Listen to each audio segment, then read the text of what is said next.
सच्चिदानन्दरूपाय विश्वोत्पत्त्यादिहेतवे तापत्रयविनाशाय श्रीकृष्णाय वयं नुमः। यं प्रव्रजन्तमनुपेतमपेतकृत्यं द्वैपायनो विरह कातर आजुहाव। पुत्रेति तन्मयतया तर्वो विनेदोस्तं सर्वभूतहृदयं मुनिमानतोऽस्मि। निगमकल्पतरोर्गलितं फलं शुकमुखादिमितद्रवसंयुतं पिबत भागवतं रसमालयं मुहुरहो रसिका भुवि भावुका। ओम नमो भगवते वासुदेवाय। ओम श्री परमात्मने नमः। मैं ममता शास्त्री सभी भक्तगणों को, सभी भगवत प्रेमियों का हार्दिक स्वागत करती हूँ। श्रीमद् भागवत महापुराण के दशम स्कंध उत्तरार्ध में एकोनषष्ठी तमोध्याय, जिसमें कि भौमासुर का उद्धार और 16,100 राजकन्याओं के साथ भगवान का विवाह का वर्णन किया गया है। राजोवाच यथा हतो भगवता भौमो येन चौता स्त्रियः निरुद्धा एतदा चक्ष्व विक्रमं सांग्रधन्वनः।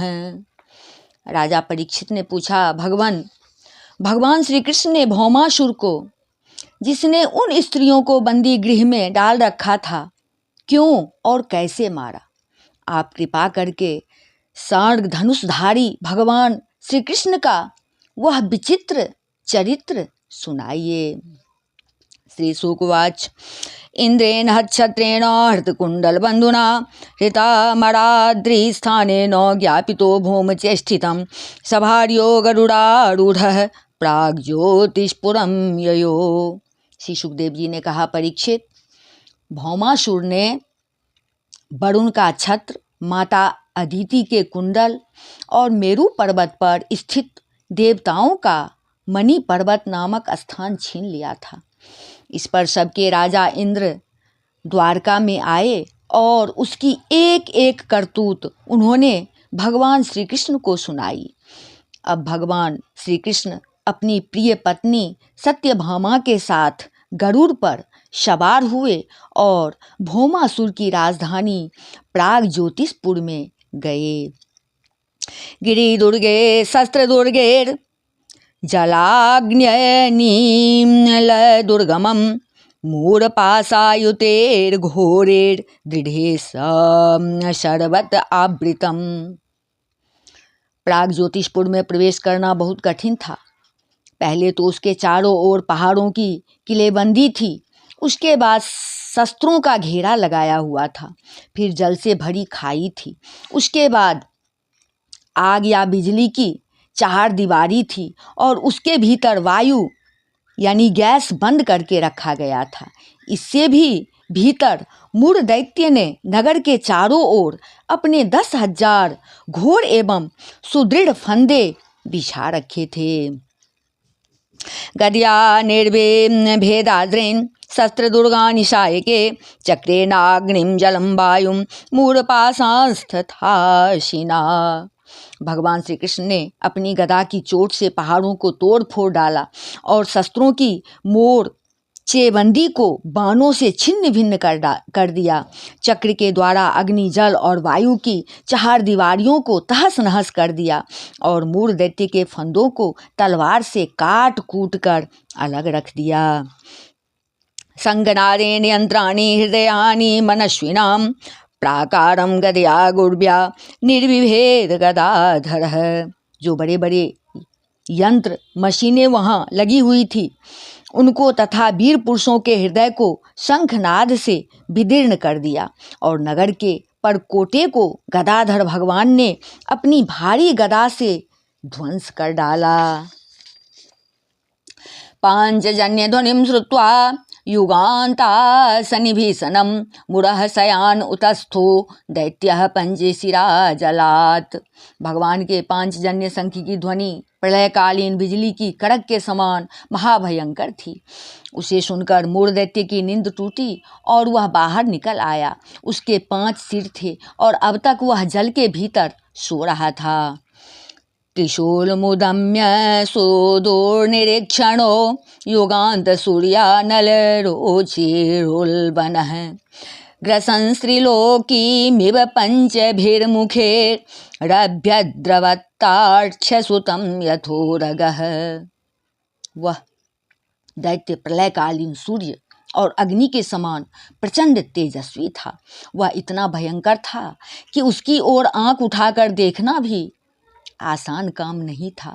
उसने त्रिशूल उठाया और इस प्रकार भगवान की ओर दौड़ा जैसे सांप गरुड़ जी पर टूट पड़े।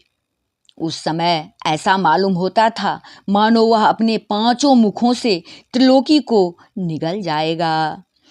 आविध्य शूलं तरसागरोत्मते निरस्य वक्त्रेरव्यनदत च पंचभिः निरस्य वक्त्रेरव्यनदत स्वपंचभिः षोडशी सर्वदिशोऽनन्तरं महानापोरयन्नन्दकटाहमावृणोत्। उसने अपने त्रिशूल को बड़े वेग से घुमाकर गरुड़ जी पर चलाया और फिर अपने 5 मुखों से घोर सिंहनाद करने लगा।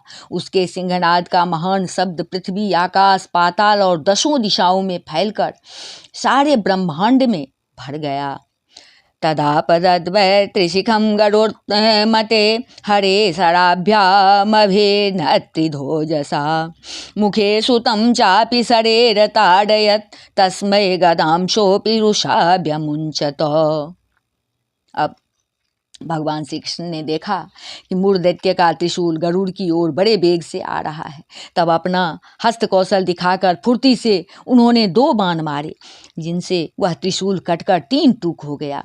इसके साथ ही मूढ़ दैत्य के मुखों में भी भगवान ने बहुत से बाण मारे। इससे वह दैत्य अत्यंत क्रुद्ध हो उठा और उसने भगवान पर अपनी गदा चलाई। तमापतन्तीं गदया गदामृधे गदाग्रजो निर्बेभिदे सहस्रधा उदम्य बाहुना भेधावतो जितः शिरांसि चक्रेण जहार लीलया। परंतु भगवान श्री कृष्ण ने अपनी गदा के प्रहार से मूढ़ दैत्य की गदा को अपने पास पहुंचने के पहले ही चूर चूर कर दिया। अब वह अस्त्रहीन हो जाने के कारण अपनी भुजाएं फैलाकर श्री कृष्ण की ओर दौड़ा और उन्होंने खेल खेल में ही चक्र से उसके 5 सिर उतार दिए। व्यसोपपाताम्भसे कृतशेषो निकृतशृङ्गोद्रीरिवेन्द्र तेजसा तस्यात्मजा 7 पितुर्वधातुरा प्रतिक्रियामर्षजुषः समुद्यताः। सिर करते ही मूढ़ दैत्य के प्राण पखेरु उड़ गए और वह ठीक वैसे ही जल में गिर पड़ा जैसे इंद्र के वज्र से शिखर कट जाने पर कोई पर्वत समुद्र में गिर पड़ा हो। मूढ़ दैत्य के 7 पुत्र थे, ताम्र, अंतरिक्ष, श्रवण, विभावसु, वसु, नभश्वान और अरुण।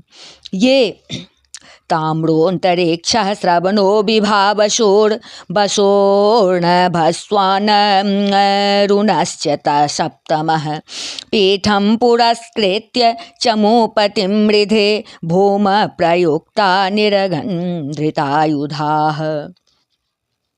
7 पुत्र थे, ताम्र, अंतरिक्ष, श्रवण, विभावसु, वसु, नभश्वान और अरुण। ये अपने पिता की मृत्यु से अत्यंत शोकाकुल हो उठे और फिर बदला लेने के लिए क्रोध से भरकर शस्त्र से सुसज्जित हो गए तथा पीठ नामक दैत्य को अपना सेनापति बनाकर भौमासुर के आदेश से श्री कृष्ण पर चढ़ आए।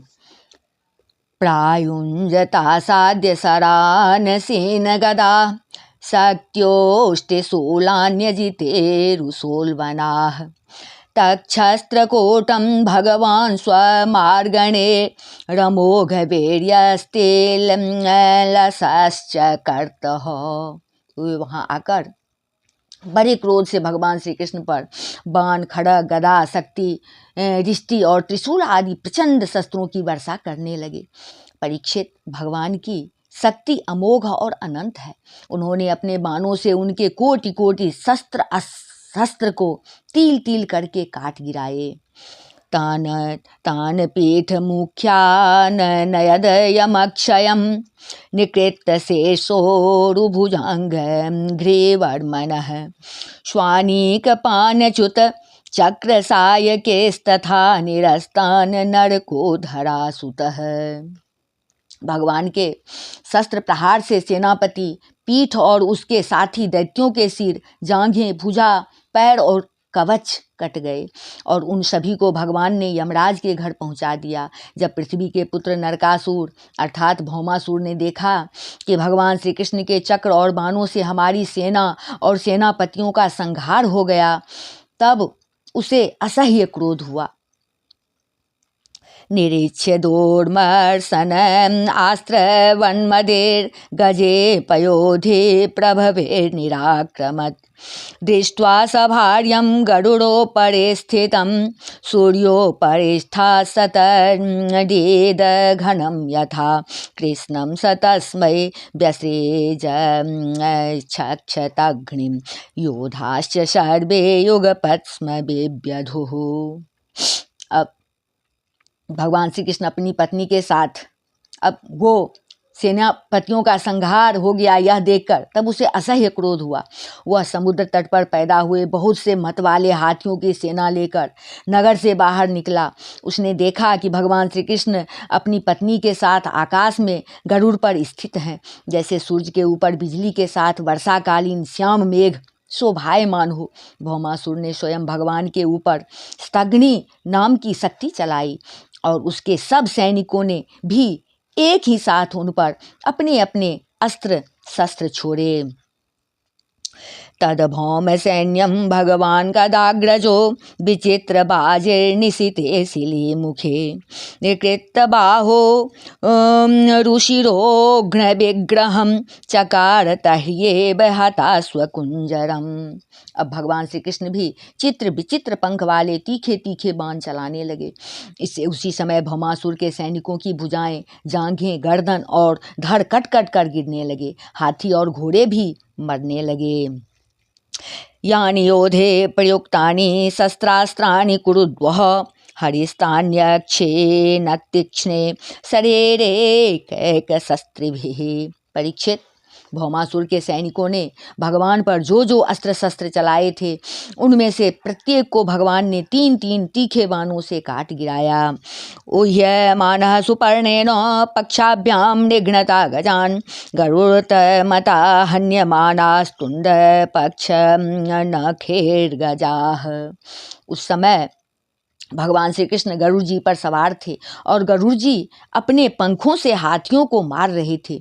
उनकी चोंच, पंख और पंजों की मार से हाथियों को बड़ी पीड़ा हुई और वे सब के सब आर्त होकर युद्ध भूमि से भागकर नगर में घुस गए।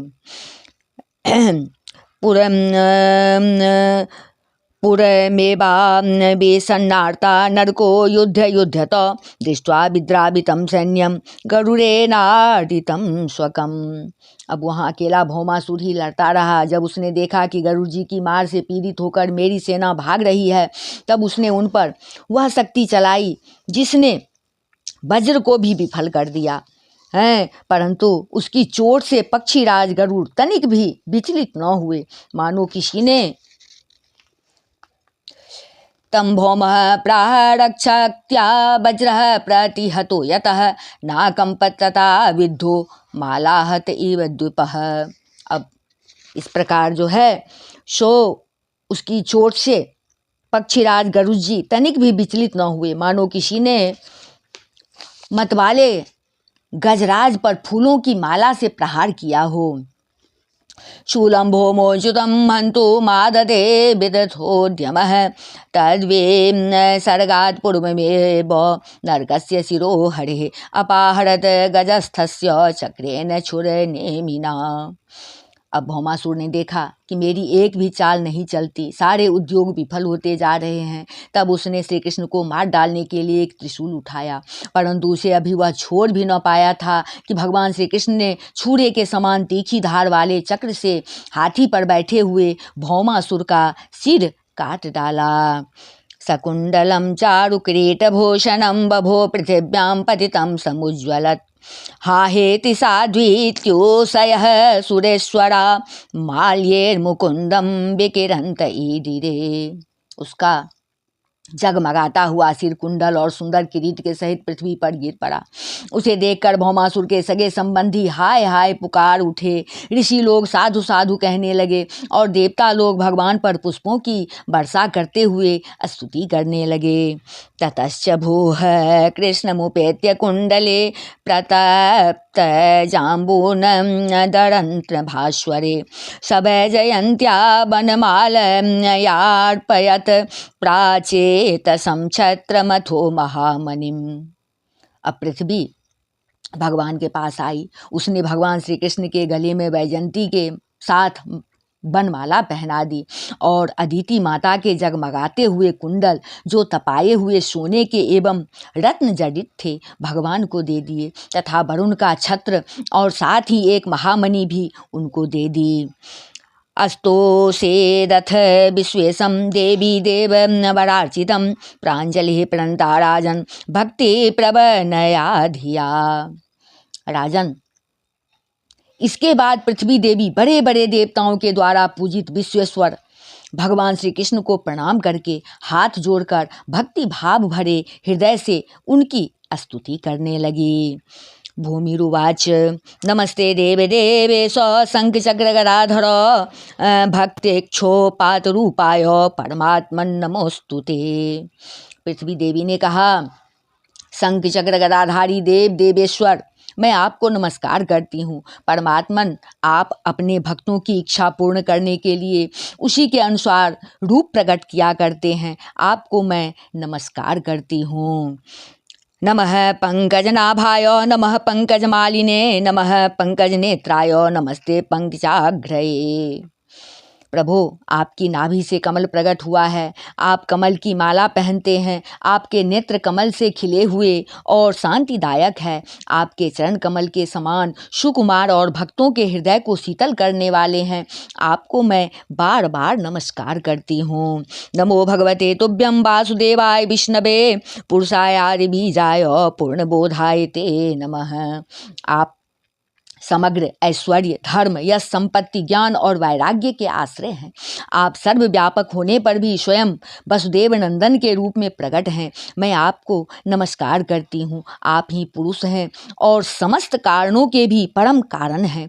आप स्वयं पूर्ण ज्ञान स्वरूप हैं। मैं आपको नमस्कार करती हूँ।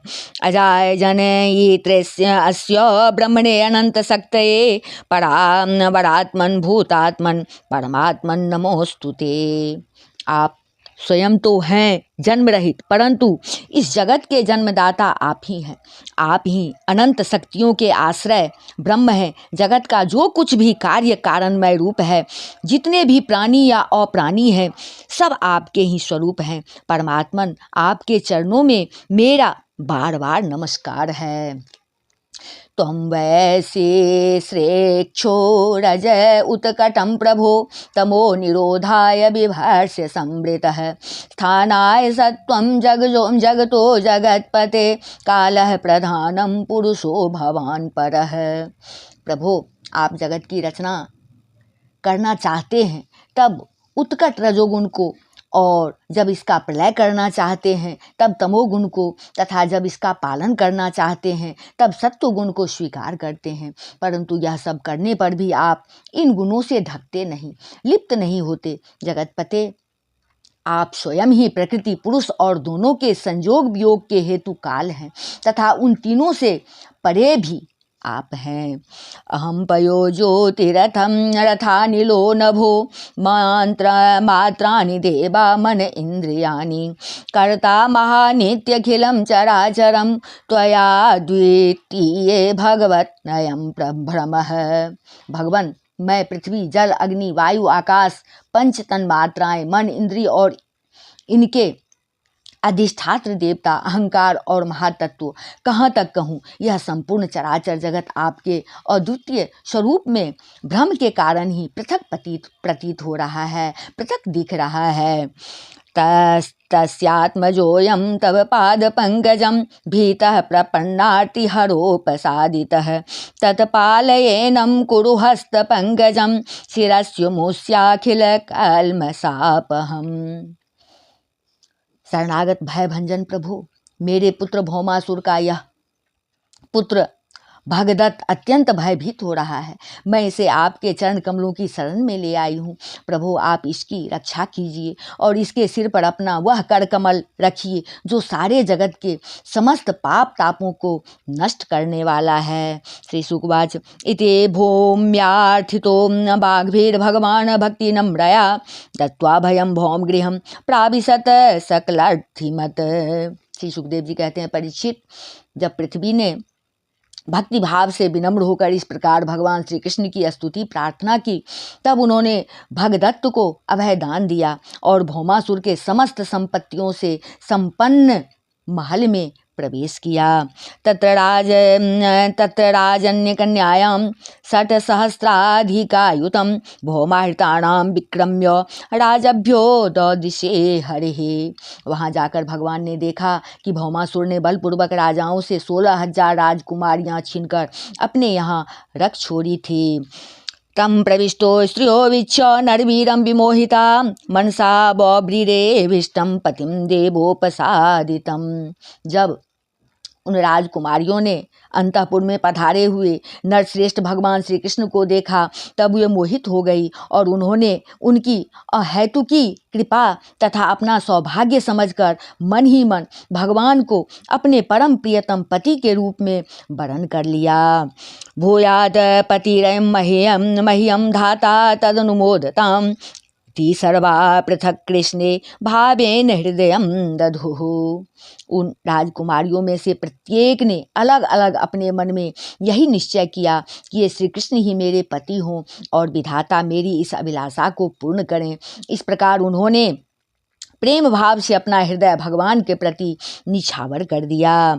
ताह प्राहिनोद द्वारवतीं समूं समृष्ट बिरजोम्बरा नरयानेर महाकोशान रथास्वान द्रविणम महत।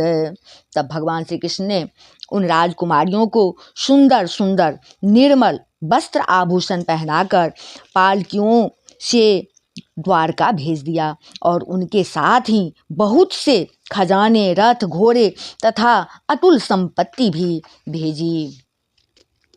एरावत कुले भांश्च चतुर्दन्तास्तरश्विनः पाण्डुरांश्च चतुःखष्ठे प्रेषयामास केशवः। एरावत के वंश में उत्पन्न हुए अत्यंत वेगवान 4 दांतों वाले सफ़ेद रंग के 64 हाथी भी भगवान ने वहाँ से द्वारका भेजे। गत्वा सुरेंद्र भवनम दत्वादित्ये च कुंडले पूजितस्त्रे दशेन्द्रेण सह सहेन्द्राण्या च सप्रिय। अब इसके बाद भगवान श्री कृष्ण अमरावती में स्थित देवराज इंद्र के महलों में गए। वहाँ देवराज इंद्र ने अपनी स्त्री इंद्राणी के साथ सत्यभामा जी और भगवान श्री कृष्ण की पूजा की। तब भगवान ने अदिति के कुंडल उन्हें दे दिए। चोदितो भार्ययोत्पाट्य पारिजातं गरुत मते आरोप्य सेन्द्रान विबुधान निर्जित्योपानयत पुरम। वहाँ से लौटते समय सत्यभामा जी की प्रेरणा से भगवान श्री कृष्ण ने कल्प वृक्ष उखाड़ कर गरुड़ पर रख लिया और देवराज इंद्र तथा समस्त देवताओं को जीतकर उसे द्वारका में ले आए। स्थापिता सत्यभामायां गृहोद्यानोपशोभनः अन्ववर्गोर भ्रमरा स्वर्गात् तमगंधास बलम पटाह। भगवान ने उसे सत्यभामा के महल के बगीचे में लगा दिया। इससे उस बगीचों की शोभा अत्यंत बढ़ गई। कल्प वृक्ष के साथ उसके गंध और मकरंद के लोभी भौरे स्वर्ग से द्वारका में चले आए थे। यया च आनम्य किरीटकोटिभिः पादोस्पृशन्यच्युतमर्थसाधनं सिद्धार्थ एतेन विगृह्यते महानहोऽसुराणां च तमोधिगाढ्यताम्। परीक्षित, देखो तो सही, जब इंद्र को अपना काम बनाना था तब तो उन्होंने अपना सिर झुकाकर मुकुट की नोक से भगवान श्री कृष्ण के चरणों का स्पर्श करके उनसे सहायता की भिक्षा मांगी थी, परंतु जब काम बन गया तब उन्होंने उन्हीं भगवान श्री कृष्ण से लड़ाई ठान ली। सचमुच ये देवता भी बड़े तमोगुणी हैं और सबसे बड़ा दोष तो उनमें धनाढ्यता की है। धिक्कार है ऐसी धनाढ्यता को, धिक्कार है ऐसे धनवानों को। अथो मुहूर्त एकस्मिन् नानागारे सुता स्त्रियः यथोपये में भगवांस्ता भद्रोपधरोऽव्ययः। इसके बाद भगवान श्री कृष्ण ने एक ही मुहूर्त में अलग अलग भवनों में अलग अलग रूप धारण करके एक ही साथ सब राजकुमारियों का शास्त्रोक्त विधि से पानी ग्रहण किया। सर्वशक्तिमान अविनाशी भगवान के लिए इसमें आश्चर्य की कौन सी बात है। गृहे सुता सा मनपाय तर्क्यक्रे नेरस्त साम्यातिशये स्वस्थितः रेमे रमाभिर्निज काम संप्लुतो यथेतरो गाहरक मेधिकांश्चरन्। परीक्षित, भगवान की पत्नियों के अलग अलग महलों में ऐसी दिव्य सामग्रियां भरी हुई थी जिसके बराबर जगत में कहीं भी और कोई भी सामग्री नहीं है। फिर अधिक की तो बात ही क्या है। उन महलों में रहकर मति गति के परे की लीला करने वाले अविनाशी भगवान श्री कृष्ण अपने आत्मानंद में मग्न रहते हुए लक्ष्मी जी की अंश स्वरूपा उन पत्नियों के साथ ठीक वैसे ही विहार करते थे जैसे कोई साधारण मनुष्य घर गृहस्थी में रहकर गृहस्थ धर्म के अनुसार आचरण करता हो।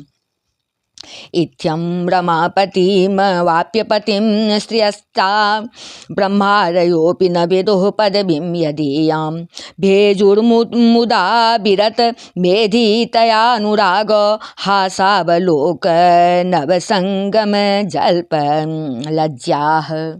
परीक्षित, ब्रह्मा आदि बड़े बड़े देवता भी भगवान के वास्तविक स्वरूप को और उनकी प्राप्ति के मार्ग को नहीं जानते।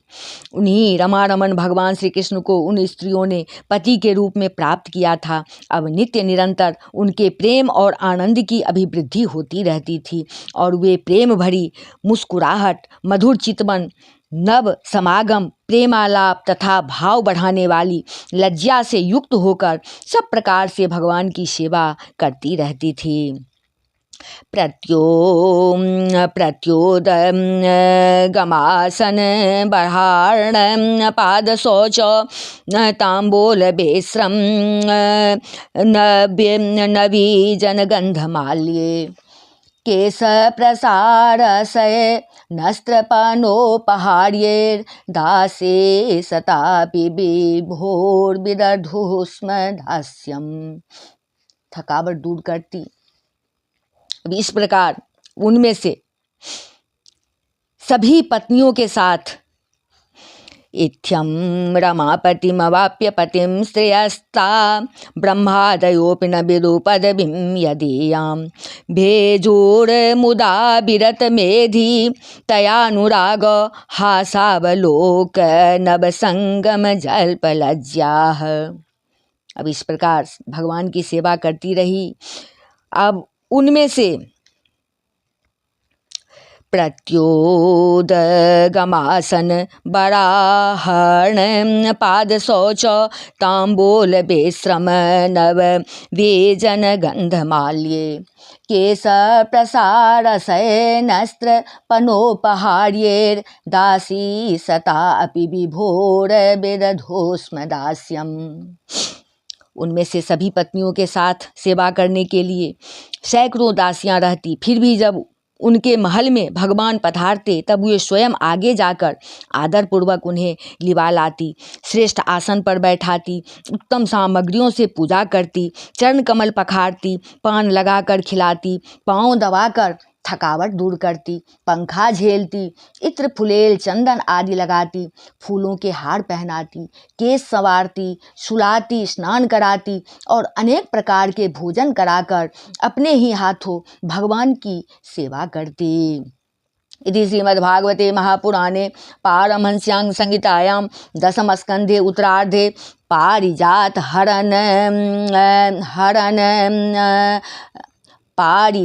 हरण नरक बधो नाम एकोनषष्टितमोऽध्यायः। बोल वृंदावन बिहारी लाल की जय, राजा रामचंद्र की जय, अम्बा जनक नंदनी की जय, वाष्कार भगवान की जय, बजरंगबली की जय, उमापति महादेव की जय, रमापति रामचंद्र की जय, श्रीमद्भागवत महापुराण की जय। बोलिए सब संतन की जय। जय जय श्री राधे।